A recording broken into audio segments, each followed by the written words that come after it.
നമസ്കാരം. ബി.ജെ.പി എക്കാലത്തും എതിർത്തു പോന്നതും നിതീഷ് കുമാർ ബീഹാറിൽ നടത്തിയതുമായ ജാതി സെൻസസ് പ്രകാരം സംസ്ഥാനത്ത് സംവരണം വർദ്ധിപ്പിക്കാനെടുത്ത സർക്കാർ തീരുമാനം പട്ന ഹൈക്കോടതി തടഞ്ഞതോടെ വെട്ടിലായിരിക്കുകയാണ് നിതീഷ് കുമാർ. സംവരണ ക്വാട്ട വിഷയത്തിൽ നിതീഷ് കുമാറിന്റെ മൗനത്തെ ചോദ്യം ചെയ്ത് പ്രതിപക്ഷ നേതാവ് തേജസ്വി യാദവ് രംഗത്ത് വന്നതോടെ നിതീഷ് കൂടുതൽ പ്രതിരോധത്തിലേക്ക് വീണിരിക്കുകയാണ്. ബി.ജെ.പിക്കൊപ്പം മുന്നണി പങ്കിടുന്ന നിതീഷിന് കൈച്ചിട്ട് ഇറക്കാനും വയ്യ, മധുരിച്ചിട്ട് തുപ്പാനും വയ്യ എന്ന നിലയിലാണ്.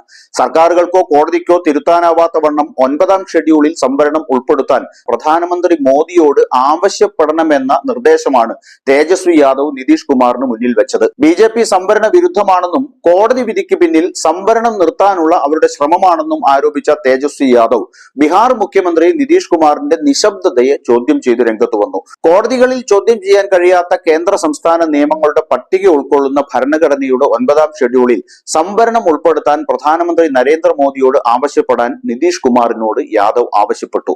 നിതീഷ് പലതവണ പ്രധാനമന്ത്രിയുടെ കാൽക്കൽ വീണിട്ടുണ്ട്.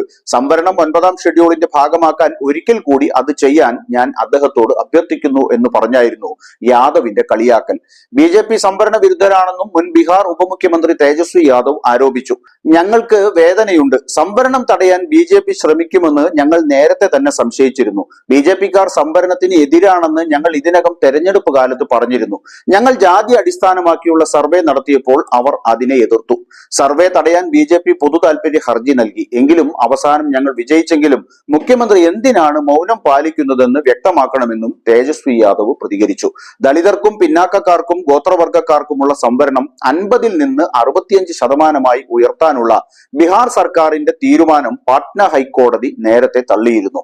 പ്രധാനമന്ത്രിയെ കാണുകയും പരിഹാര മാർഗങ്ങൾ തേടുകയും ചെയ്യുന്ന ഒരു സർവകക്ഷി പ്രതിനിധി സംഘത്തെ നയിക്കണമെന്ന് നിർദ്ദേശിക്കാൻ ഞാൻ മുഖ്യമന്ത്രി നിതീഷ് കുമാറിന് കത്തെഴുതും എന്ന് പറഞ്ഞ യാദവ് നിയമ പ്രതിവിധിയെ സംബന്ധിച്ചിടത്തോളം സംസ്ഥാന സർക്കാർ അവസരത്തിനൊത്ത് ഉയരുന്നതിൽ പരാജയപ്പെട്ടാൽ ഹൈക്കോടതി ഉത്തരവിനെതിരെ RJD സുപ്രീം കോടതിയെ സമീപിക്കും എന്നും കൂട്ടിച്ചേർത്തു. SC, ST, OBC, അങ്ങേയറ്റം പിന്നാക്ക വിഭാഗങ്ങൾ എന്നിവരുടെ ജനസംഖ്യാ വർധനവാണ് ജാതി സർവേ ചൂണ്ടിക്കാട്ടുന്നത്. കഴിഞ്ഞ തെരഞ്ഞെടുപ്പിൽ നിതീഷ് പ്രയോഗിച്ച തുറുപ്പുചീട്ട് തന്നെയാണ് മുന്നണിയെ വഞ്ചിച്ച് ബി.ജെ.പിക്കൊപ്പം പോയ സാഹചര്യത്തിൽ തേജസ്വി നിതീഷിനെതിരെ പ്രയോഗിക്കുന്നത്. ഈ വർഷം ഒക്ടോബറിൽ നിയമസഭാ തെരഞ്ഞെടുപ്പ് നടക്കാനിരിക്കെ ജാതി സെൻസസും സംവരണവും പ്രധാന തെരഞ്ഞെടുപ്പ് വിഷയമാക്കാൻ ലക്ഷ്യമിട്ടാണ് തേജസ്വി ആയുധത്തിന് മുനകൂർപ്പിക്കുന്നത്. പരിണിതപ്രജ്ഞനായ നിതീഷ് ഇതിനെ എങ്ങനെ നേരിടുമെന്ന് കാത്തിരുന്നു കാണാം.